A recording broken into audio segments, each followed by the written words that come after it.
حضور نے انگوٹھی میں کون سا پتھر، ایک روایت میں آتا ہے کہ فصہ حبشی، کہ انگوٹھی میں جو پتھر تھا وہ حبشی تھا، حبش کے علاقے کا تھا، لیکن بعد میں حضور نے وہ بھی چھوڑ دیا اور انگوٹھی بنوا لی جو آپ کے لیے مہر تھی، جس پہ لکھا تھا محمد رسول اللہ، تو وہی مہر بھی لگاتے تھے اور انگوٹھی کے طور پہ بھی پہنتے تھے۔ اور وہ انگوٹھی میں بھی ایک راز تھا،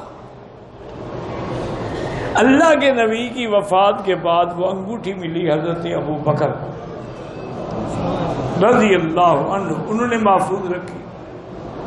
پھر ملی حضرت عمر کو، انہوں نے محفوظ رکھی، پھر ملی حضرت عثمان کو، انہوں نے بھی محفوظ رکھی، لیکن ایک دن اتفاق سے بیر عریس قباء کے قریب ہے، وہاں بیٹھے ہوئے تھے تو آپ انگوٹھی سے، جیسے ہوتا ہے کھیلتے ہیں آدمی، دیکھتا ہے چیک کرتا ہے، انگوٹھی گر گئی کنویں۔ جتنی محنت کی گئی انگوٹھی کو ڈھونڈنے میں پھر وہ نہیں ملی، اور اس کے بعد حضرت عثمان کی حکومت پہ زوال آنا شروع ہوا۔ اس انگوٹھی میں بھی یہ کمال تھا اور یہ برکت تھی۔ ویسے بہرحال سونا نہ ہو، چاندی ہو، اور آدمی اس کی انگوٹھی پہنے، اور اس میں پتھر کی کوئی پابندی نہیں ہے، یاقوت پہنے، مرجان پہنے، نیلم پہنے،